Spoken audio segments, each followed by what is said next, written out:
Bismillahirrahmanirrahim. Assalamualaikum warahmatullahi wabarakatuh.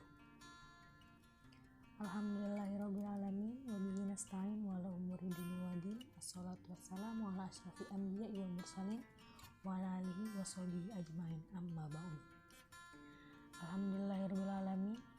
Kita dapat bertemu kembali untuk membahas mengenai mata pelajaran Al-Quran Hadis kelas 10 bab 6 yang berjudul Memahami Hadis, Sunnah, Khobar, dan Athar.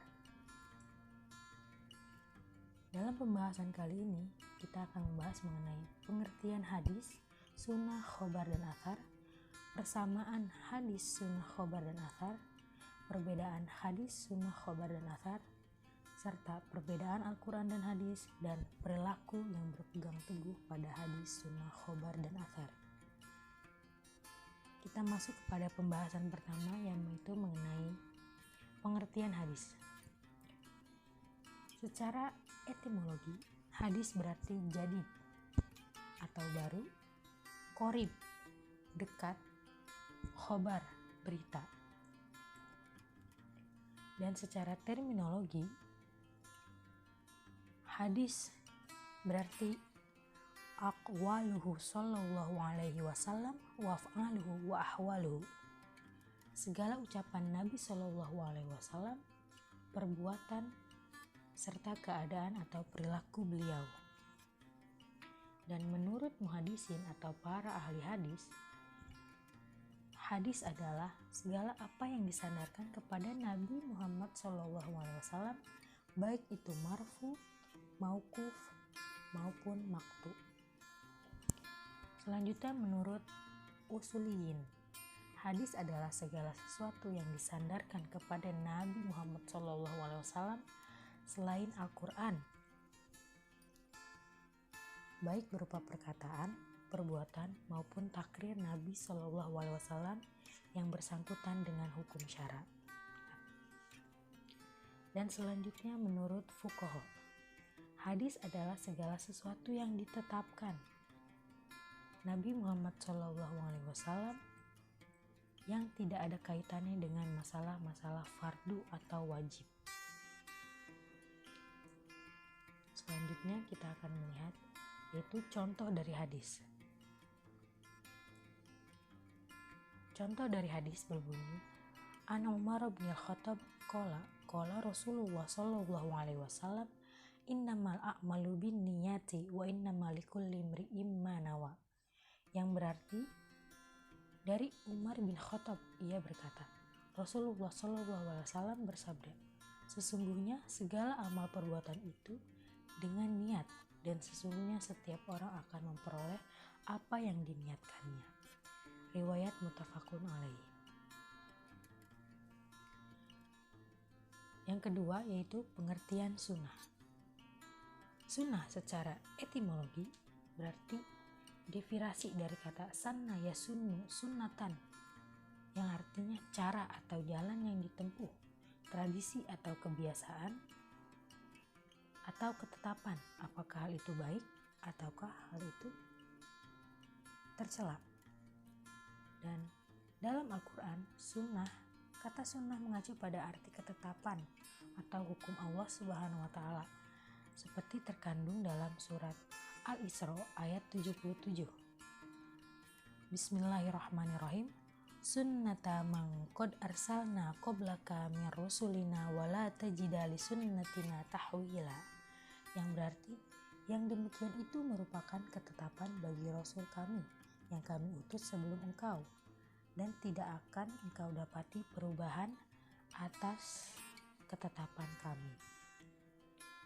Dan menurut para ahli hadis, sunnah adalah segala yang bersumber dari Nabi Muhammad SAW, baik perkataan, perbuatan, takrir, tabiat, budi pekerti maupun perjalanan hidupnya, baik sebelum beliau diangkat menjadi rasul maupun sesudah.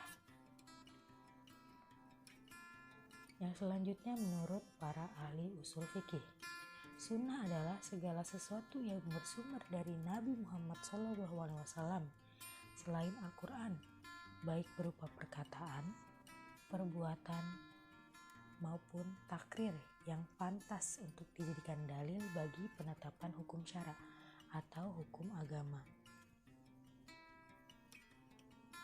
Sebagai contohnya di sini adalah anna Rasulullah sallallahu alaihi wasallam qala taraktu fikum amroini lan tadillu ma tamassaktum bihima kitaballahi wa sunnatin nabiy, yang berarti bahwa Rasulullah sallallahu alaihi wasallam bersabda, aku tinggalkan untuk kalian dua perkara yang kalian tidak akan sesat selama kalian berpegang teguh dengan keduanya, kitabullah dan sunnah nabinya.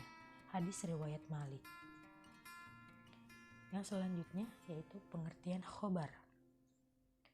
Khobar menurut bahasa atau secara etimologi berarti warta atau berita yang disampaikan seseorang kepada seseorang. Adapun khobar menurut istilah ahli hadis yaitu ma'udifa ilan nabi sallallahu alaihi wasallam au ghairihi, yang berarti segala sesuatu yang disandarkan atau berasal dari Nabi sallallahu alaihi wasallam atau dari yang selain Nabi sallallahu alaihi wasallam. Pengertian khobar itu lebih umum daripada hadis, karena khobar termasuk juga segala sesuatu yang berasal dari selain Nabi sallallahu alaihi wasallam, seperti perkataan, perbuatan maupun takrir atau ketetapan beliau.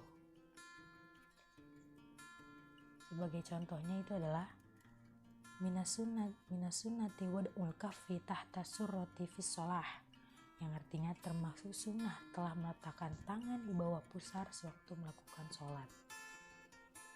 Hadis riwayat Abu Daud.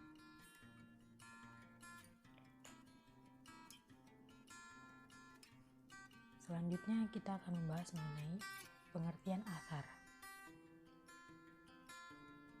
Athar menurut bahasa itu artinya bekasan sesuatu atau sisa dari sesuatu. Asar berarti pula nukilan atau yang dinukilkan. Dan menurut istilah atau terminologi, asar adalah kebanyakan ulama berpendapat bahwa asar mempunyai pengertian yang sama dengan khobar dan hadis.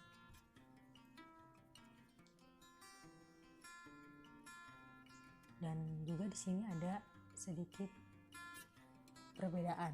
Sebagian ulama mengatakan bahwa athar lebih umum daripada khobar, yaitu bahwa athar berlaku bagi segala sesuatu yang datang dari Nabi Shallallahu Alaihi Wasallam maupun dari selain Nabi Shallallahu Alaihi Wasallam. Sedangkan khobar itu khusus bagi segala sesuatu yang datang dari Nabi Shallallahu Alaihi Wasallam saja. Dan di sini juga ada beberapa pendapat lagi dari para fuqaha yang memakai istilah athar untuk perkataan-perkataan ulama salaf, sahabat, tabi'in, dan lain-lain. Yang selanjutnya di sini adalah contoh dari athar. Contoh dari athar itu berbunyi, as-sunnatu ayyukabbirul amamu yaumal adha hina yajlisu alal minbari qoblal khutbati tis'ata kabiratin, yang berarti menurut sunnah, hendaklah imam bertakbir pada hari raya Idul Fitri dan hari raya Idul Adha sebanyak 9 kali ketika duduk di atas mimbar sebelum berkhutbah. Rawahul Baihaqi.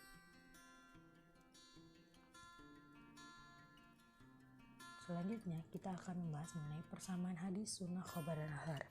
Persamaannya adalah hadis, sunnah, khobar, dan athar itu adalah segala sesuatu yang disandarkan atau bersumber dari Nabi Shallallahu Alaihi Wasallam. Tetapi di sini ada juga beberapa ulama yang membedakan antara sunnah dan hadis, yaitu sunnah itu segala sesuatu yang direwayatkan dari Nabi, baik perkataan maupun perbuatan beliau, sedangkan hadis hanya khusus mengenai perkataan beliau. Dan juga ada yang berpendapat lagi bahwa sunnah Nabi SAW itu hanyalah tata cara dan perilaku Nabi yang beliau praktikkan terus-menerus dan diikuti oleh para sahabatnya. Sedangkan hadis adalah perkataan Nabi SAW yang diriwayatkan oleh seorang atau dua orang, lalu hanya mereka saja yang mengetahuinya dan tidak menjadi pegangan atau amalan umum. Jadi bisa dikatakan bahwa Persamaan antara sunnah, hadis adalah baik sunnah maupun hadis keduanya bersumber dari Rasulullah SAW. Yang selanjutnya itu adalah perbedaan hadis, sunnah, khobar, dan asar. Perbedaan yang pertama, di sini banyak perbedaan itu dari perbandingan para ulama. Para ulama ada yang berpendapat bahwa sunnah lebih luas dari hadis, karena sunnah adalah segala sesuatu yang dinukilkan dari Nabi SAW, baik perkataan, perbuatan, takrir maupun pengajaran, sifat, kelakuan, dan perjalanan hidup, baik sebelum maupun sesudah diangkat menjadi Rasul. Nah, di sini juga adalah hadis adalah segala ucapan, perbuatan, dan takrir Nabi SAW. Sedangkan sunnah adalah segala sesuatu yang dinukilkan dari Nabi SAW, baik perkataan, perbuatan, takrir maupun pengajaran. Seperti yang disebutkan tadi, yaitu sifat, kelakuan, perjalanan hidup, baik sebelum maupun sesudah diangkat menjadi Rasul. Sedangkan khobar adalah segala riwayat selain yang dinisbahkan kepada Nabi Muhammad SAW, juga dapat dinisbahkan kepada sahabat dan tabi'in. Jadi khobar itu adalah lebih umum dari hadis karena termasuk di dalamnya semua riwayat yang bukan dari Nabi Muhammad SAW, baik bisa riwayat dari sahabat maupun tabi'in. Dan perbedaan asar dari semua ini itu adalah asar itu adalah sebutan bagi perkataan sahabat Nabi Muhammad SAW, meskipun kadang-kadang dinisbahkan kepada beliau. Jadi ada beberapa yang berpendapat bahwa asar itu lebih kepada perkataan sahabat, walaupun terkadang dinisbahkan pada Nabi Muhammad SAW. Yang selanjutnya itu adalah perbedaan antara Al-Quran dan hadis.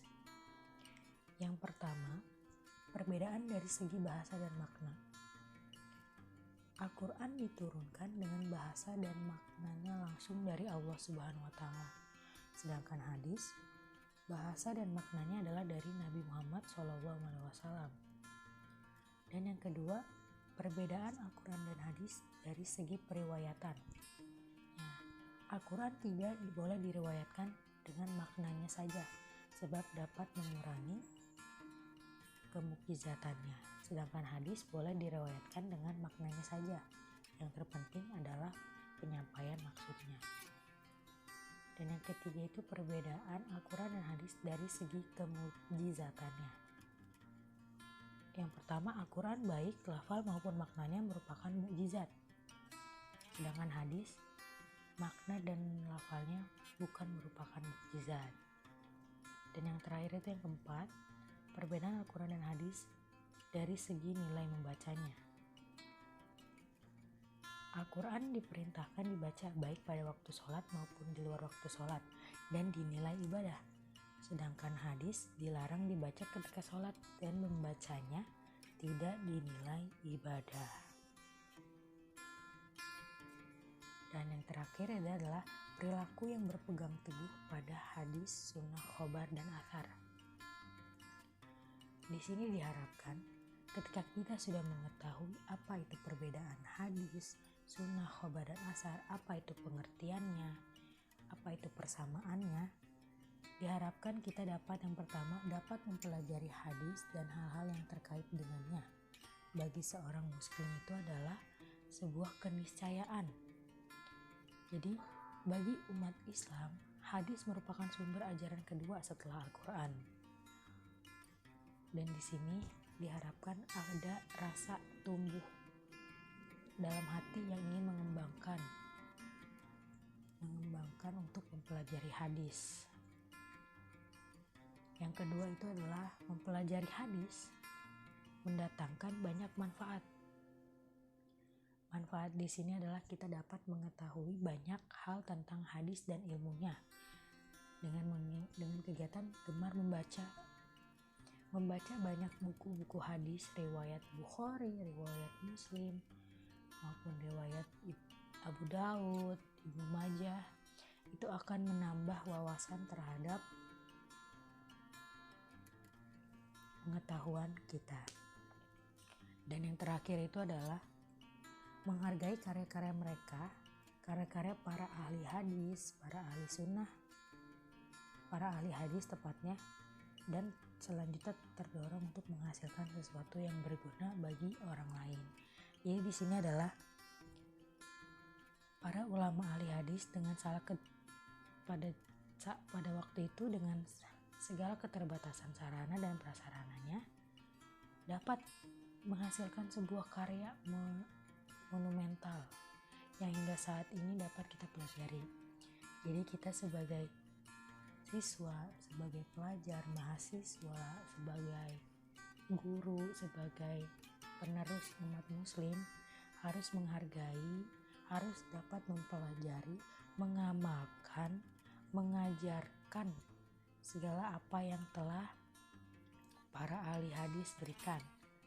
Seperti yang tadi saya bilang, dengan mempelajari kitab-kitab hadisnya, mempelajari hadis-hadis yang berkaitan dengan kehidupan sehari-hari, agar kita juga tidak terjerumus kepada hal-hal yang salah atau hal-hal yang batil.